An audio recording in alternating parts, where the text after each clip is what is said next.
Welcome back to Indie Game Drop. Today we're looking at February 2026, which is apparently the month the indie scene decided to collectively lose its mind. We have everything, from cursed cat breeding to siblings surviving a literal meat grinder nightmare. So, if you were planning on being productive this month, just give up now. Looking at this lineup makes me want to either work harder or hide under my desk. Probably both. Let's dive in and see what is actually worth your time and your hard-earned money. Now, it officially says first quarter of 2026, but it seems to be February. So I'll put it here because it has attracted a lot of players. Starsand Island is a cozy life simulation game that wears its inspirations proudly while still doing its own thing. You arrive on a colorful island where you can choose how to live, whether that means farming, fishing, crafting, exploring, or just vibing and talking to NPCs like a responsible digital adult. What makes Starsand Island interesting is how it blends multiple life sim systems without overwhelming the player. Instead of dumping 20 mechanics on you in the first hour, it gradually introduces systems through daily routines and character interactions.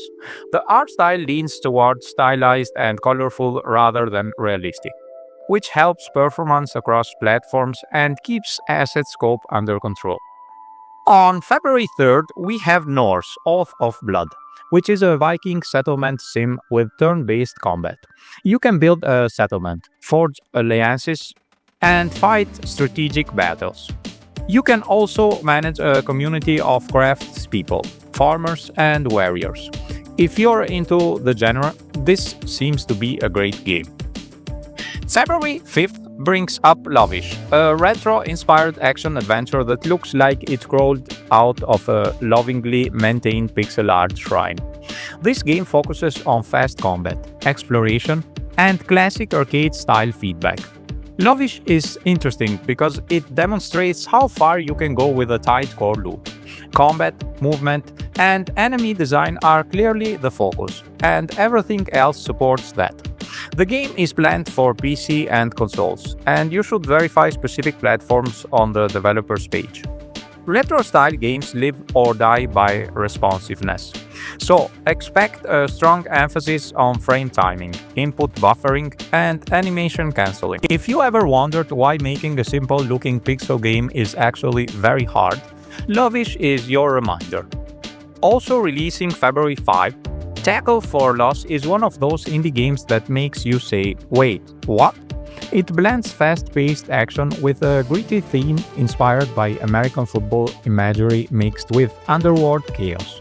It is weird, it is loud, and it knows exactly what vibe it wants. From what has been shown publicly, Tackle for Loss focuses on momentum-based movement and aggressive encounters. This kind of design lives and dies on feel, which means lots of iteration, lots of playtesting, and lots of tweaking values by tiny amounts until it clicks. This is the part that takes forever and never looks impressive in a devlog, but it is where the magic happens. Tackle for Loss is releasing on PC, and games like this often fly under the radar, but they tend to build cult followings if the mechanics are solid. Again, also landing on February 5, Tomb of the Bloodletter is a typing-based roguelike, and yes, your keyboard is your weapon. You defeat enemies by typing words, phrases, and commands under pressure, which sounds relaxing until you misspell something and die. Typing games are complex to design. You have to balance difficulty and fairness while dealing with wildly different player typing speeds. Longer words can mean stronger attacks, but also higher risk. This game is releasing on PC, which makes sense because physical keyboards are kind of important here. Now, a big one, which is Nugenics, finally coming to us on February 10th. If you know Edmund Macmillan, the chaotic genius behind The Binding of Isaac and Super Meat Boy, you know exactly what kind of beautiful disaster we are in for. This game has been in development for roughly a million years, and it is a tactical turn-based RPG where you breed cats. But since it is Edmund, these cats are mutated, gross, and probably carry several magical diseases. I expect an insane procedural generation, because the DNA system affects the cat's stats and their literal physical appearance in a way that feels like a developer's worst nightmare to go. It is coming to PC, and if you like the synergy building in Isaac, you are going to spend hundreds of hours trying to breed the perfect battle kitten. Now, for something a bit different, we have Romeo is a Dead Man, releasing on February 11th. This is a third-person action game that is just pure, unadulterated, ultra-violence with a very specific style. Suda51 should be involved here, so you know it is going to be weird, cheeky, and probably make very little sense at times. The combat looks snappy and fast, and the art style has this gritty, comic book feel that really stands out. It is coming for PC and consoles, and it looks like the perfect game for when you just want to turn your brain off and hit things with a lot of style. Also on February 11th comes Lost and Found Co., which seems to be an adorable hidden object adventure. Join a cast of quirky characters on their epic journey across countless magical locations. Find lost items, solve puzzles, and help a tiny dragon regain her power. For the fans of the cozy but creepy, we have Lil Gator Game in the Dark, coming on February 12th. This is a massive update or follow-up to the original Lil Gator game, which has basically the cutest thing ever made. This time, things are a bit darker and spookier, but it still keeps that core charm of exploring and making friends. From a workflow standpoint, I find it fascinating how they can take an existing world and completely flip the mood just by changing the lighting and the music, proving that atmosphere is everything in game design.